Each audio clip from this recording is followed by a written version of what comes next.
ॐ शान्तकारं भुजगशयनं पद्मनाभं सुरेशयं विश्वधारं गगनसदृशं मेघवर्णं शुभाङ्गं लक्ष्मीकान्तं कमलनयनं योगिविद्यागम्यं वन्दे विष्णुभवभयहरं सर्वलोकैकनाथम्। आप सभी का स्वागत है कृष्णा डिवोशन भक्ति चैनल पर। आप सभी भक्ति मार्ग पर अग्रसर हो रहे हैं, ऐसी सबके लिए मैं आशा करती हूँ। कृष्णा डिवोशन चैनल पर आपको भक्ति से जुड़े विभिन्न वीडियोस उपलब्ध हो रहे हैं, जिनसे आपको जानकारी प्राप्त होती है और आपको उसका लाभ भी होता है और आप भक्ति करने में सुलभ हो पा रहे हैं और श्री कृष्ण की कृपा आप पर असीम बरस रही है, क्योंकि प्रभु तो हमेशा ही दयालु है, वो सब भक्तों पर कृपावान है। चलिए स्टार्ट करते हैं आज का वीडियो। आज के वीडियो में हम रमा एकादशी के बारे में जानेंगे। रमा एकादशी कार्तिक माह के कृष्ण पक्ष की एकादशी को कहते हैं और रमा एकादशी के बाद देव उठने एकादशी आती है और तब चातुर्मास का अंत हो जाता है। और साथ ही दिवाली से पहले रमा एकादशी के दिन माता लक्ष्मी की पूजा करने का सबसे अच्छा मुहूर्त माना जाता है और इस दिन से उपवास करके आप माता लक्ष्मी की आराधना शुरू कर दें और यह पूजा दिवाली पूजन तक चलती है। माता लक्ष्मी को रमा भी कहा जाता है, इसीलिए कार्तिक मास के इस एकादशी को भगवान विष्णु के साथ माता लक्ष्मी की भी पूजा करनी चाहिए। माँ लक्ष्मी के नाम पर ही इस एकादशी को रमा एकादशी कहते हैं। इस व्रत को करने से प्रभु श्री हरि विष्णु के साथ माँ लक्ष्मी का भी आशीर्वाद प्राप्त होता है और घर में सुख समृद्धि का वास होता है। इसके साथ ही सभी पापों से मुक्ति भी मिल जाती है। तो आइए आज हम जानते हैं रमा एकादशी के दिन कुछ उपाय करके माँ लक्ष्मी की विशेष कृपा कैसे पा सकते हैं। सुखी वैवाहिक जीवन के लिए जीवन साथी का हमेशा साथ बना रहे, इसलिए रमा एकादशी के दिन स्नान इत्यादि करके साफ वस्त्र धारण करके आप लक्ष्मी जी और विष्णु जी की इकट्ठे ही पूजा अर्चन करें। आर्थिक स्थिति मजबूत करने के लिए अगर धन की बढ़ोतरी करना चाहते हैं तो रमा एकादशी के दिन 11 कौड़ियाँ लेकर माँ लक्ष्मी को अर्पित कर दें और इसके साथ ही विधिवत पूजा भी करें। द्वादशी के दिन इन कौड़ियों को एक पीले रंग के साफ कपड़े में बांधकर तिजोरी या अलमारी में रख लीजिए। व्यापार में बढ़ोतरी के लिए अगर व्यापार में लगातार घाटा हो रहा है तो रमा एकादशी के दिन भगवान विष्णु की विधिवत पूजा करें और पूजा के समय 1 रुपये का सिक्का भी अर्पित करें। इसकी रोली, फूल, अक्षत आदि से पूजा करें और इसके बाद सिक्के को एक लाल रंग के कपड़े में बांधकर अपने ऑफिस में या अपने बिजनेस में साफ जगह पर रख दें। नौकरी में प्रमोशन के लिए लगातार कोशिश करने के बाद भी अगर आपकी नौकरी में प्रमोशन नहीं हो रहा तो रमा एकादशी के दिन भगवान विष्णु के मंदिर जाकर पीले रंग के कपड़े चढ़ाकर आएं। सुख समृद्धि के लिए कार्तिक मास की एकादशी के दिन शालिग्राम की पूजा अवश्य करें। इसके साथ ही पीले रंग के फूल, भोग और वस्त्र भी अर्पित करें। विवाह में देरी के लिए अगर आपके संतान की विवाह में देरी हो रही है तो आप भगवान लक्ष्मी नारायण को पीले फूलों की माला चढ़ाएं और पीली ही भोग मिठाई अर्पित करें। तो ऐसा करने से शीघ्र ही आपकी मनोकामनाएं पूर्ण होंगी। तो आपने जाने बहुत से उपाय जो कि आप रमा एकादशी के दिन कर सकते हैं। तो आइए चलते हैं आगे, हम जानते हैं एकादशी व्रत के नियम और कथा महत्व के बारे में। एकादशी व्रत के नियम जान लेते हैं। एकादशी व्रत दशमी तिथि की संध्या से ही शुरू हो जाता है और इस दिन सूर्य अस्त से पहले भोजन कर लेना चाहिए और उसके बाद एकादशी तिथि को ब्रह्म मुहूर्त में उठकर स्नान, ध्यान और स्वच्छ वस्त्र धारण करने चाहिए और इसके बाद पूजा की तैयारियां शुरू कर दें। व्रत का संकल्प ले लीजिए। भगवान विष्णु कृष्ण की मूर्ति या तस्वीर जो भी आपके पास है, आप उस पर गंगा जल से छिड़काव करें। रोली, अक्षत, चंदन का टीका लगा सकते हैं और इसके बाद देसी घी का दीपक जलाएं और अपने मंदिर को फूलों से सजा लें। रमा एकादशी पर भगवान कृष्ण की पूजा करने का विधान है, क्योंकि कृष्ण जी को माखन मिश्री अच्छी लगती है तो इनको भोग में आप ये भी अर्पित करें।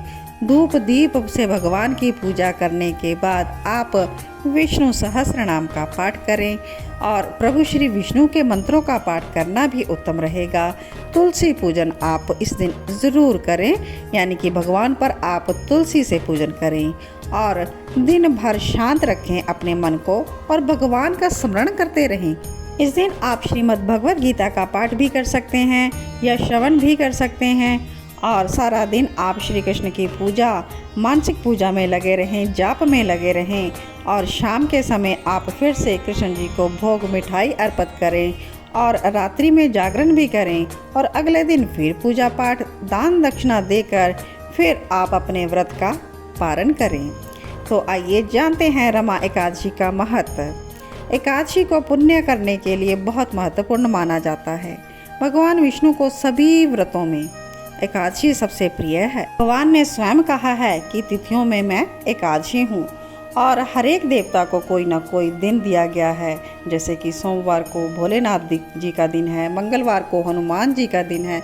तो इसी प्रकार एकादशी को किसी भी ने अपनी शरण में नहीं लिया, तो भगवान श्री कृष्ण ने एकादशी तिथि को अपनी शरण में ले लिया और यही तिथि भगवान को सबसे प्रिय है। इसी प्रकार भगवान सब भक्तों को अपनी शरण में लेते हैं, जैसे उन्होंने एकादशी तिथि को लिया था। अगर आप भी भगवान कृष्ण के शरणागत होना चाहते हैं तो एकादशी तिथि का व्रत जरूर करें। पद्म पुराण में भी बताया गया है, जो भक्त सच्चे मन से रमा एकादशी का उपवास रखता है उसे वैकुंठ धाम की प्राप्ति हो जाती है, सभी समस्याओं से मुक्ति मिल जाती है।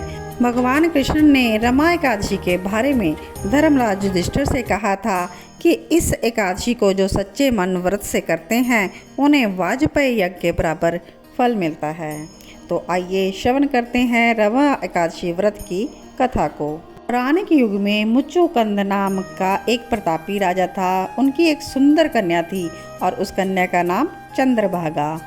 उनका विवाह राजा चंद्रसेन के बेटे शोभेन के साथ किया गया। शोभेन शारीरिक रूप से अत्यंत दुर्बल था और वह एक समय भी अन्न के बिना नहीं रह सकता था। एक बार दोनों मुच्चुकंद राजा के राज्य में गए और उसी दौरान रमा एकादशी व्रत की तिथि थी। चंद्रभागा को जब यह सुना तो उन्हें चिंता हो गई, क्योंकि उसके पिता के राज्य में एकादशी के दिन पशु भी अन्न घास आदि नहीं खा सकते थे। मनुष्य की तो बात ही अलग है। उसने यह बात अपने पति शोभन से कही और कहा कि अगर आपको कुछ खाना है ना तो इस राज्य से दूर किसी अन्य राज्य में जाकर भोजन ग्रहण करना होगा। जब शोभन ने पूरी बात सुनी तो उसने निर्णय ले लिया कि वह रमा एकादशी को व्रत ही कर लेंगे और सब बात ईश्वर पर छोड़ देंगे। एकादशी का व्रत प्रारंभ हुआ। शोभन का व्रत बहुत कठिनाई से बीत रहा था।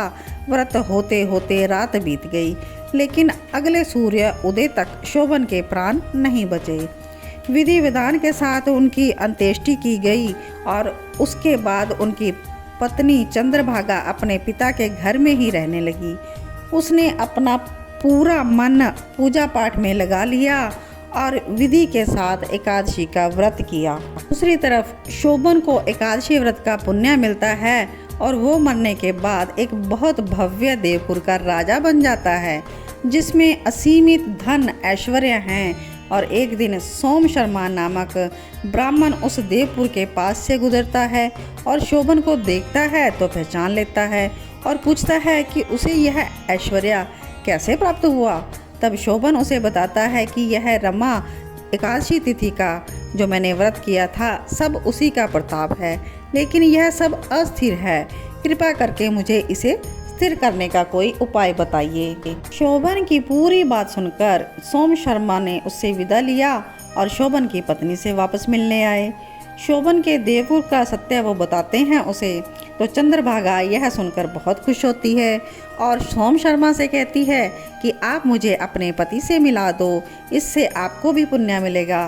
तब सोम शर्मा उसे बताते हैं कि यह सब ऐश्वर्य अस्थिर है। तो चंद्रभागा कहती है कि वो अपने पुण्यों से इसको स्थिर कर देगी। सोम शर्मा अपने मंत्रों एवं ज्ञान के द्वारा चंद्रभागा को दिव्य बनाते हैं और शोभन के पास भेज देते हैं। शोभन पत्नी को देख बहुत खुश होता है।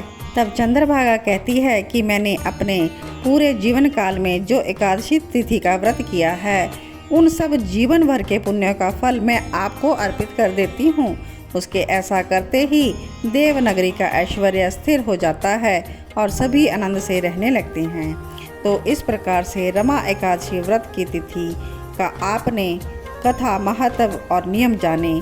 आशा करती हूँ आप भी इसी प्रकार भगवान विष्णु, भगवान नारायण हरि की आप उपासना करेंगे और एकादशी तिथि का व्रत ज़रूर करेंगे। ओम नमो भगवते वासुदेवाय।